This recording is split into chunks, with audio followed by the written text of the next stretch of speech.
Another episode of my Pokemon Battle Series, The School of Hard Knocks. Throughout this episode, like every other, we'll be jumping on to the Pokemon Global Link Battle Spot ladder, playing under the Championship Battle rules, which are the equivalent to the VGC 2017 rule set.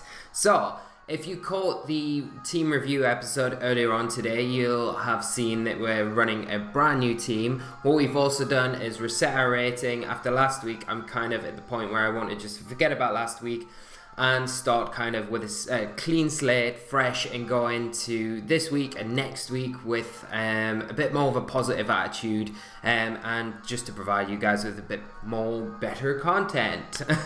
So, the new team that we're running is Garchomp, Talonflame, Kartana, Tapu Fini, Nihilego, and Vikavolt. So, a little bit different. We've brought a few things back that we've played in past episodes to the team, like the Talonflame, the Kartana. The Kartana's slightly different, but the Talonflame is pretty much the same. We changed it up a tiny little bit, but hopefully we will be able to have some great battles. So we've got our first opponent, and they are on a rating of 15 or 8, so a low rating, but to be expected at the lower end of the ladder. And they have a team of Garchomp, Jolteon,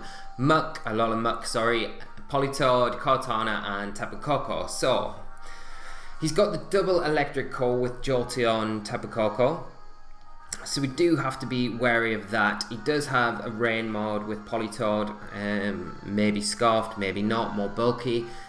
He does have the Alolan Muck, so we need something to take care of that, the Garchomp and the Kartana. So, how are we going to approach this? I don't fancy kind of leading Talonflame just because of that double electric core.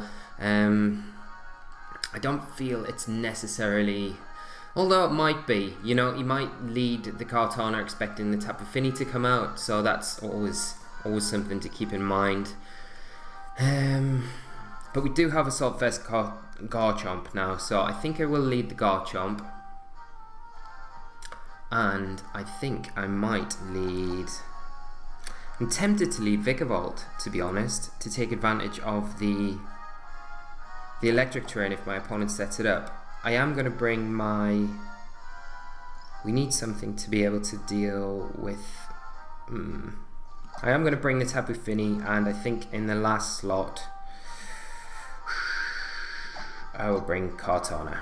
So we'll go with those four and see how we get on. So yeah, as I was saying, I felt a bit disappointed with how things went last week. So, and the team ideas I had unfortunately didn't kind of pan out the way I wanted them to. So we're just going to start fresh this week, kind of with a fresh mind, go into it and see what we can get out of this team. I feel a lot more confident about this team. I know I said the same with the other teams, but I have done a lot of testing on the showdown ladder with it, and it seems to have worked quite well. So hopefully we can kind of translate that into these matches as well. So my opponent is going to lead off with the Tapu Koko and the Politoed. Tapu Koko has the electric seed, so it has received a defense boost from the electric terrain on the field, and Politoed is going to set up the rain. So what is my opponent going to do here? So we have to be quite careful. We don't really want to take an Ice Beam and a Dazzling Gleam from the Tapu Koko Politoed combination, but at the same time I don't really want to switch in. You see, the thing I could do here is just go for an Earthquake and a T-Bolt into the Politoed, which I feel like I might just do that. So,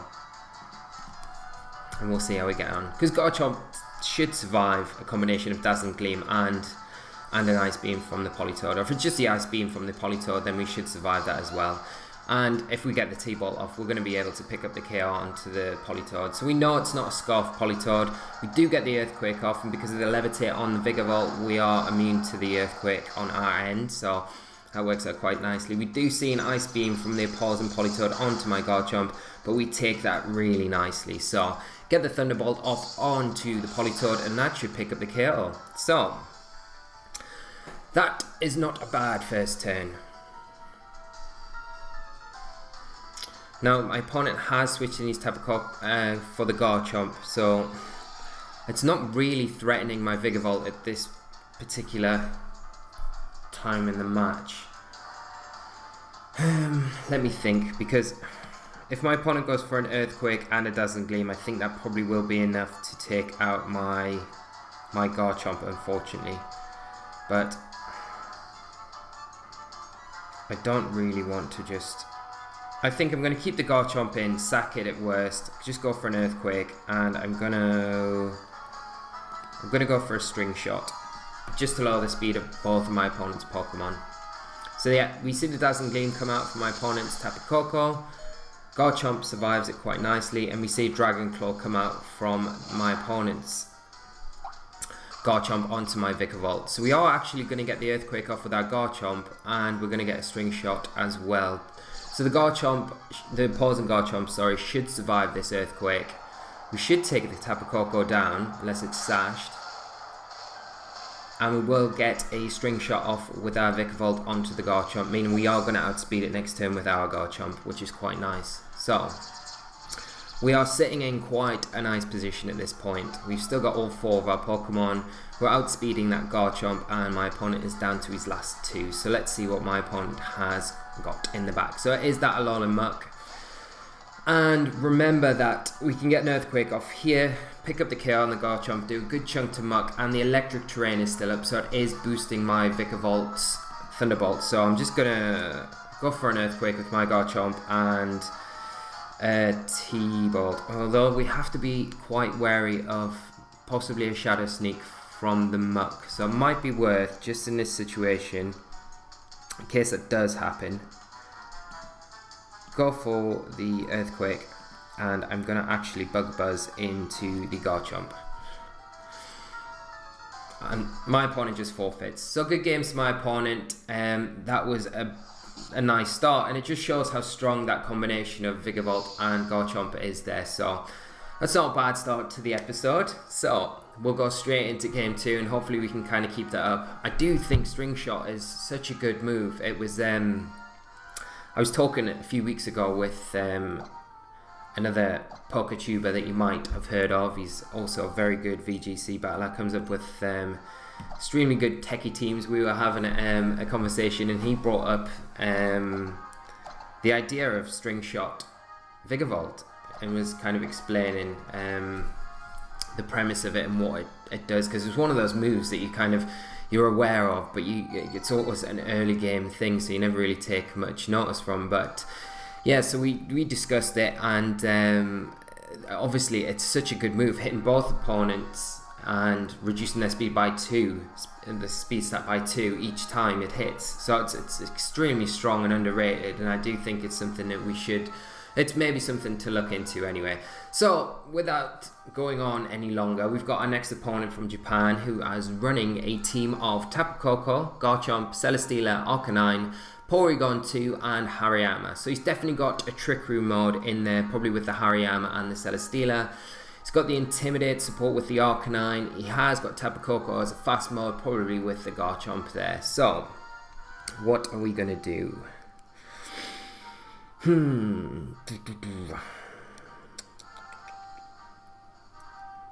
I think I might. We have to be quite careful of that Trick Room being set up, obviously. But we do have Vikavolt, so we can take advantage of the Trick Room ourselves. I think I'm going to lead Tapu Fini, and I'm going to lead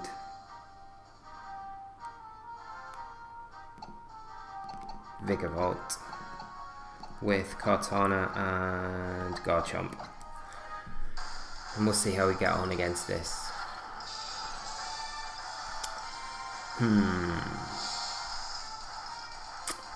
I don't think we've got a lot that we can do. I've only got the taunt on the Talonflame to stop the Porygon 2 setting up the Trick Room. But the thing is with that, he's obviously got the Hariyama that you can partner with it, and the Tapu Koko you could lead alongside it, which kind of does put my Talonflame in a bit of a position where I can't get the taunt off onto it. So I think my opponent here has to really, I would say, more than likely fake out into the Tapu Fini here. And can I take advantage of that? Because I would expect the fake out to come out from the Hariyama and then a Trick Room to come out from, but he might not even Trick Room, to be honest, because of the Vikavolt. So I'm just going to protect with my, no, I'm not going to protect actually. I'm just going to let my Tapu Fini take. I'm going to Moonblast into the Hariyama and I'm going to T-Bolt into it as well.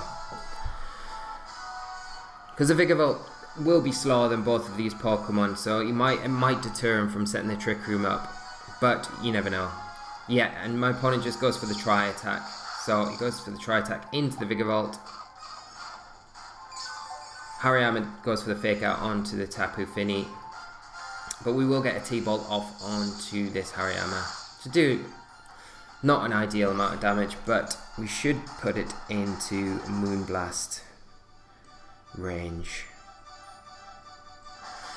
Now, I wonder here whether it's actually worth doubling into the Porygon 2, because I maybe expect a T-Bolt to come out onto the Tapu Fini, but I should probably just double into the Hariyama slot again, to be honest. Yeah, so the Hariyama is actually going to switch out. Celesteela comes in. So we have kind of covered that slot by Moonblasting and T-Bolting into that slot. The Moonblast won't do very much, but as long as we get the T-Bolt off, that should do a nice bit of damage. So Porygon 2 is going to go for another Tri-Attack. We do just hold on and get the T-Bolt off and get some good damage onto the Celesteela. So it's just out of KO range. Going to see a little bit of recovery damage from the Celesteela. I'm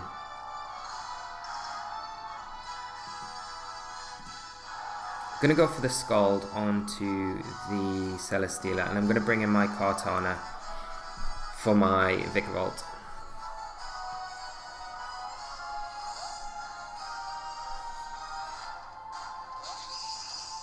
Because I'd expect the Celesteela to protect here, so we don't see, we actually see a Flame Charge into my Kartana. Okay, so that's not ideal, but we will pick up the KO on Celesteela here with the Tapu Fini. And we'll probably see a Tri-Attack come out into maybe the Fini, yeah. So, that's fine. And obviously because we've got the Misty Terrain up, we're preventing any status conditions from that Tri-Attack as well from the Porygon 2. So the Arcanine comes in for my opponent here. Now, I think what I might do is go for Scald into the Arcanine and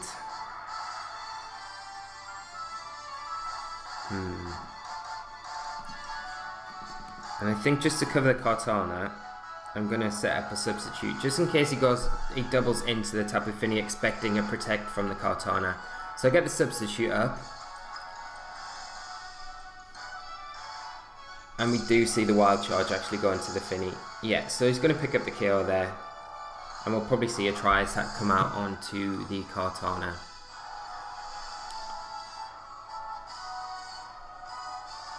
So it's actually an Ice Beam.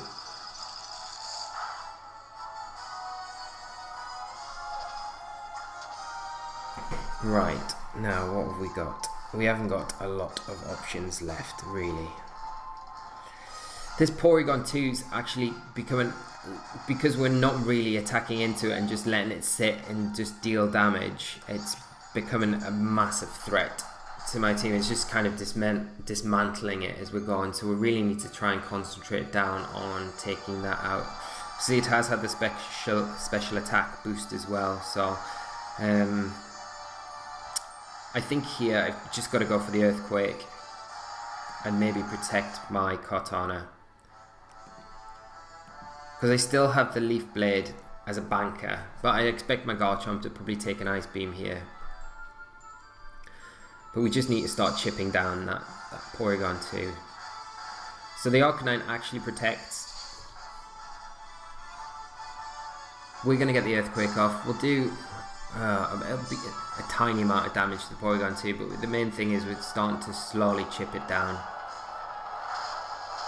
Yeah, it's not doing much, and I expect to see an Ice Beam yet onto the Garchomp.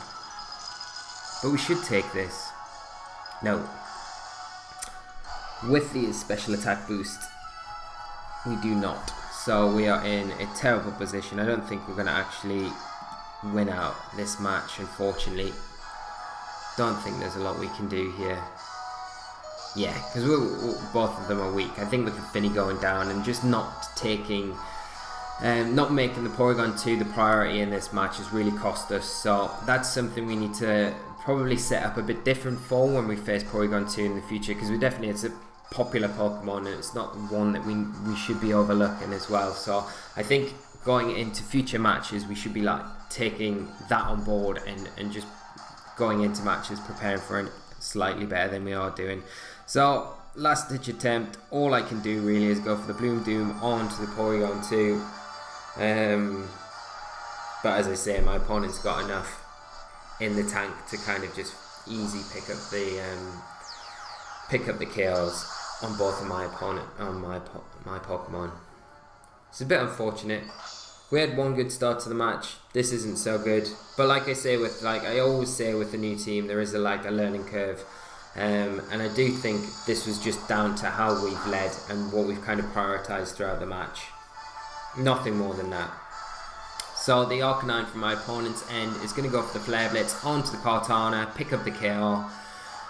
And the Porygon 2 will get the Tri-Attack or Ice Beam onto my Vikavolt, and that will be a good game to my opponent. So we see the Ice Beam come out from Porygon 2, and this is just an example of how strong Porygon 2 is. You can't give it room to set up and get momentum like it has done in that match, because it just will cost you. So if that's one little thing you take from this match, I'm happy with that. I'm not happy with the result, but good games to my opponent. We will take that on board for the next time we come up against the Porygon 2. Obviously, through testing, over the weekend, like I said, I did play many Porygon 2s, and I just haven't really taken the principles from those matches into this one. So it's slightly different when you're on screen and you're commentating and you're kind of going over the team preview, but we just didn't make the right Pokemon selections there. So what we'll do, guys, we'll call it a day there, and that we'll be back tomorrow with another couple of episodes. So until then, thank you very much for watching. I hope you've enjoyed the episode. I hope you enjoy the team. If you've got any questions about it or any suggestions or anything like that, I'm really open to anything that you guys have to hear, and it's great to always hear from you. So just leave your comments in the comment section below. If you've enjoyed the video, as always, hit a like, subscribe to the channel, and you get all the notifications about daily uploads. But until 6 PM UK time tomorrow, I will see you then. So guys, take care of yourselves, and until then, bye bye.